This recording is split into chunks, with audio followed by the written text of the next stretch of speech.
JVN. I am Dr. Pragyapti Parekh from Department of Naturopathy and Yogic Science. So, today my topic is definition concept of acupuncture. आज अपन पढ़ेंगे definition क्या होती है और किस किस concept पे acupuncture based है. concept में अपन जाएंगे तो अपन के दो प्रकार के concept already आ जाएंगे जो अपन के पहले से, एक तो traditional Chinese medicine और एक मॉडर्न थ्योरीज. ये कॉन्सेप्ट दो पार्ट में डिवाइडेड है ऑलरेडी.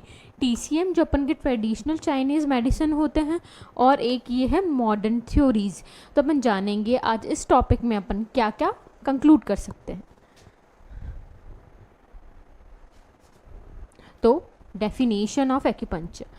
एक्यूपंक्चर क्या होता है? सबसे पहले it is a branch of naturopathy which include the very fine needle which we prick on the specific point of the body. अपन अपने बॉडी के, जैसे कि अपन ने सिलेबस में पढ़ा था, we have 12 मेरिडियन और उस पर अपन के जो होते हैं दो CV होते हैं. एक CV का चैनल होता है और एक होता है DU का एक होता है DU का मेरिडियन. उसके बाद अपन के बहुत ज़्यादा एक्स्ट्रा ऑर्डिनरी पॉइंट्स भी होते हैं. तो अपन डेफिनेशन मेनली क्या होती है एक्यूपंक्चर की, ये एक ब्रांच है नेचुरोपैथी की.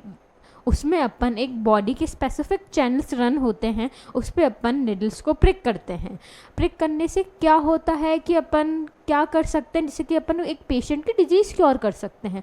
बेसिकली अपन इसको क्योर करने के लिए QI जो कि अपन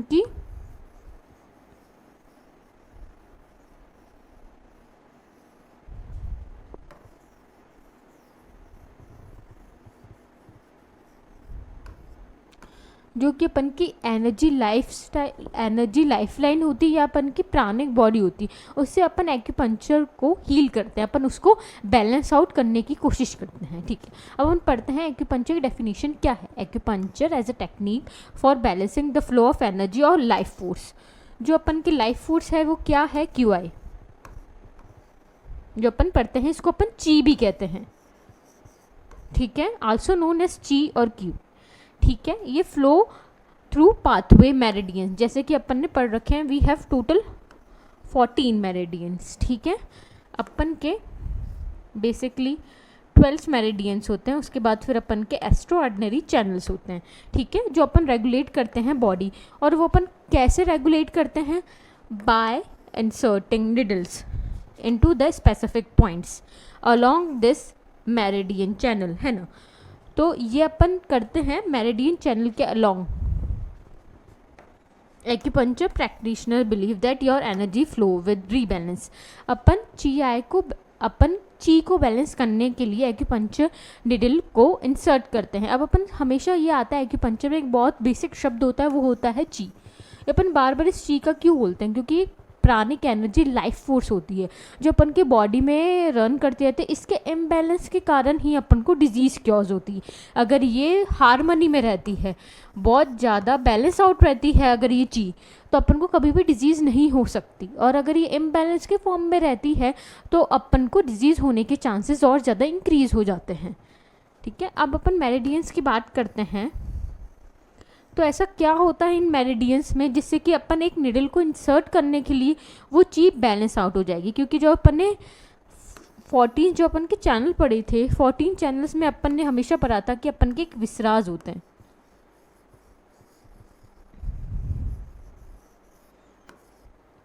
विसराज से लिंक होती है और एक होती है एक्स्ट्राऑर्डिनरी, एक होती है विसराज और एक होती है एक्स्ट्राऑर्डिनरी चैनल, है ना. विसराज हमेशा अपन के ऑर्गन से कनेक्टेड रहती है, जिसके अपन के हार्ट मसल्स होती है, जैसे अपन के हार्ट चैनल्स होते हैं, अपन की ट्रिपल वॉर्मर होती है, अपन की स्प्लेन होती है, गॉल ब्लैडर होती है, ये होती है. एक्स्ट्राऑर्डिनरी चैनल्स वो होते हैं अदर देन विसराज ऑर्गन जो उनसे कनेक्टेड नहीं रहते, जैसे कि अपन के एस्ट्रासेक्स जो होता है वो अपन के एक्स्ट्रा ऑर्डिनरी चैनल्स में आता है. जो कि अपन एस्ट्रासेक्स होने से एंजाइटी, अपन की जो भी स्ट्रेस रिलेटेड डिसऑर्डर्स होते हैं, इसको अपन क्योर करने की कोशिश करते हैं. और विसराज ऑर्गन से क्या होता है, जो भी अपन के जिस मेरिडियन जिस ऑर्गन को टारगेट करता है उसको अपन स्टिमुलेट करने के लिए उस डिजीज़ को क्योर कर सकते हैं, उस डिजीज़ को भी क्योर कर सकते हैं अपन, उसके रिफ्लेक्सेस एरिया को भी अपन क्योर कर सकते हैं।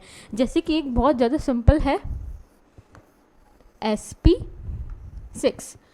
SP6 क्या होता है, ये अपन के 3 चुन अवे होता है ये फ्रॉम द मीडियल मेलुलस। अब SP6 जो होता है वो अपन के स्किन गायनिक रिलेटेड प्रॉब्लम को भी क्योर करता है, स्किन रिलेटेड प्योर ऑर्गन्स को भी क्योर करता है ये अपन के। तो कोई भी पेशेंट आता है उसमें अपन ज़रूरी नहीं होते हैं कि SP6 सिर्फ स्प्लिन एरिया को टारगेट करने के लिए होता है, या फिर कोई अपन क्यू की ची की अगर स्टैग्नेशन होती है उसको बैलेंस आउट करने के लिए भी करते हैं, और कोई भी अपन स्किन डिसऑर्डर से रिलेटेड होती है या फिर गायनिक के रिलेटेड और डिसऑर्डर होते हैं उसको अपन SP6 अपन उसको अपन इंसर्ट कर सकते हैं, नीडल को उस पॉइंट पे इंसर्ट कर सकते हैं, उस पर अपन को बहुत अच्छा रिजल्ट देखने को मिलता है। ठीक है, उसके जैसे कि अपन DU हो गया। एक और एग्जांपल लेते हैं जैसे कि DU20 से जो अपन को होता है वो मोटार पॉइंट होता है। ये DU का पॉइंट्स अपन के जितने भी ऑर्गन को होता है उसका गवर्निंग करता है, क्योंकि जैसे DU मैंने बताया था वो गवर्निंग चैनल्स होता है। एक ये मोटार पॉइंट होता है जिससे कि अपन को प्रिक करने से अपन के DU20 कहाँ होता है, उसकी लोकेशन कहाँ होती है, तो ये यूजुअली होती है 8 चुन फ्रॉम द गैबेला। अब गैबेला क्या होता है, जो अपन के मिड पॉइंट होता है उसे अपन गैबेला कहते हैं। गैबेला से सिर्फ 8 चुन। अब ये चुन उनका कैसे डिसाइड करते हैं वो अपन आगे जैसे जैसे प्रोसीड करेंगे वैसे वैसे अपन ही होते जाएंगे। जैसे कि ना ब्रेथ ऑफ द थंब, जैसे ये है इसको अपन 1 चुन कहते हैं। ठीक है, अब अपन ऐसा चुन जैसे कि 4 चुन, जैसे कि अपन 3 चुन किसको कहते हैं, 4 फिंगर्स को, जितने भी इसकी ब्रेथ होती है वो अपन उसको कहते हैं DU20। ये मोटास पॉइंट होता है, जैसे अपन पॉइंट सिलेक्शन में पढ़ेंगे DU20 को प्रिक करने से जितने भी चैनल्स की अपन मॉडिफाई करते हैं, कितने भी चैनल को प्रिक करते हैं, कितने भी पॉइंट को प्रिक करते हैं, उससे ये DU20 गवर्निंग हो जाता है। ये इस पे होती है। तो अपन ये GI को बैलेंस करने के लिए करते हैं, क्योंकि जो भी पहले के जितने भी ज़्यादा थे लोग वो ये समझते हैं कि जो अपन की प्राणा होती है, जो अपन की ब्रीदिंग लाइफ फोर्स होती है, वो सिर्फ चीज़ से ही रेगुलेट होती है। अब चीज़ से रेगुलेट होने के इसके अंदर जितने भी स्टैग्नेशन होता है उस सबको वो क्योर करती है।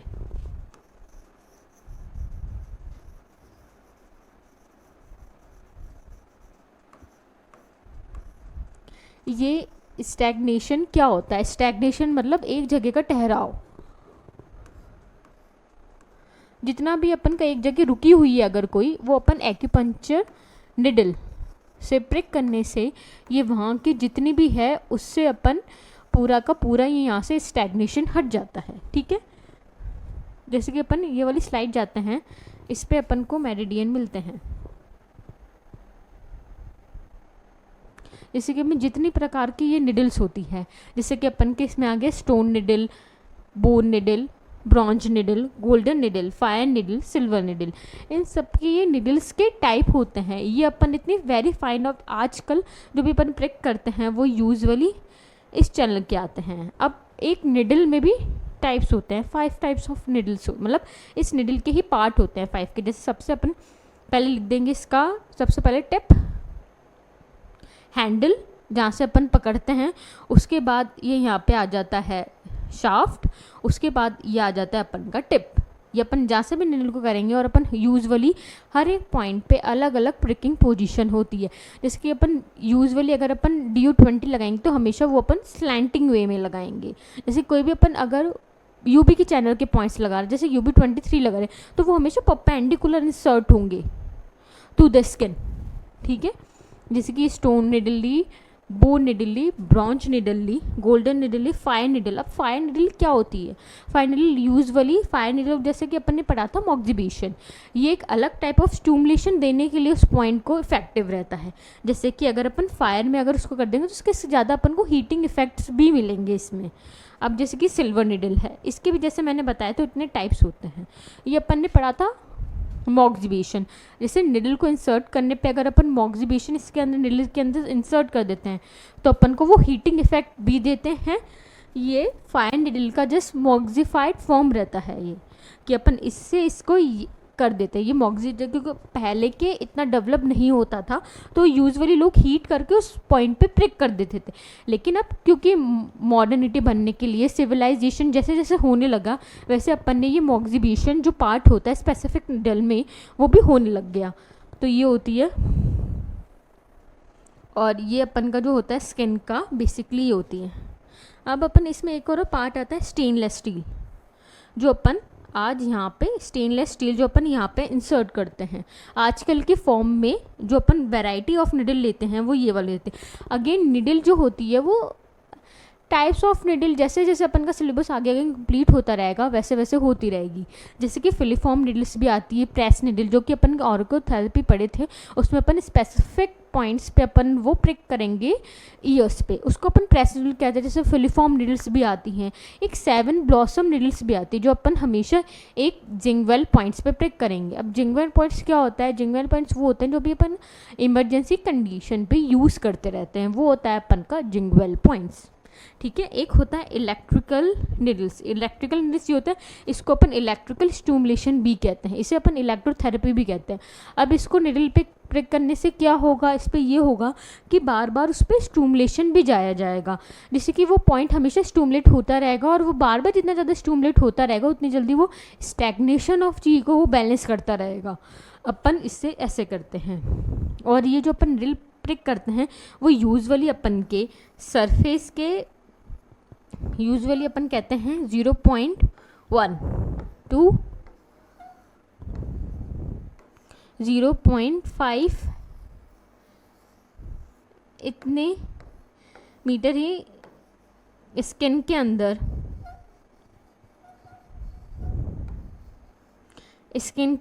इंसर्ट होनी चाहिए।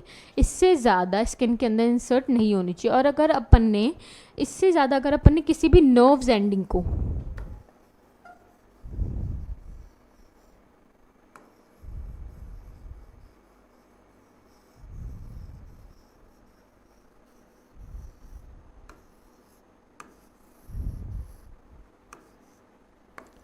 इससे ज़्यादा किसी भी नर्व्स एंडिंग को स्टिमुलेट कर लिया तो उस पेशेंट को डायरेक्टली पैरालिसिस होने का खतरा रहता है।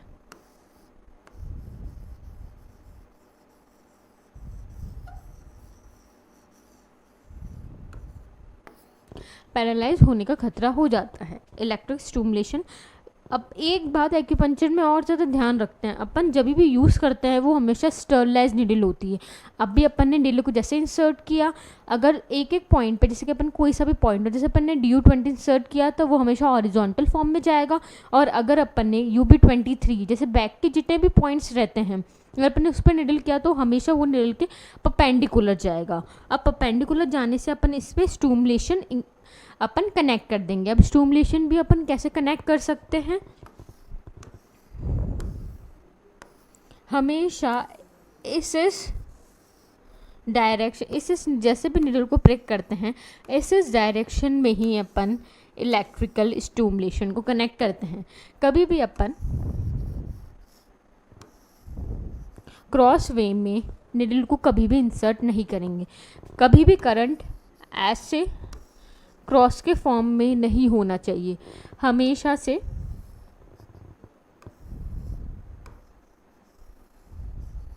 परपेंडिकुलर वे में ही अपन हमेशा इलेक्ट्रिक करंट जाना चाहिए जैसे भी अपन निडल इंसर्ट करते हैं। और जब भी अपन एक पेशेंट को इंसर्ट करते हैं निडल तो वो उस पेशेंट को जैसे ही प्रिक हो जाती है उसके बाद उस निडल को डिस्कार्ड कर देते हैं। इस निडल को या तो बर्न कर देते हैं अपन, उसके बाद जो अपन का जितना भी अपन का निडल का पोर्शन होता है उसे बर्न करने के अलावा फिर जो उसका सिर्फ स्टेनलेस स्टील का पार्ट बचता है उसे अपन थ्रो भी कर सकते हैं।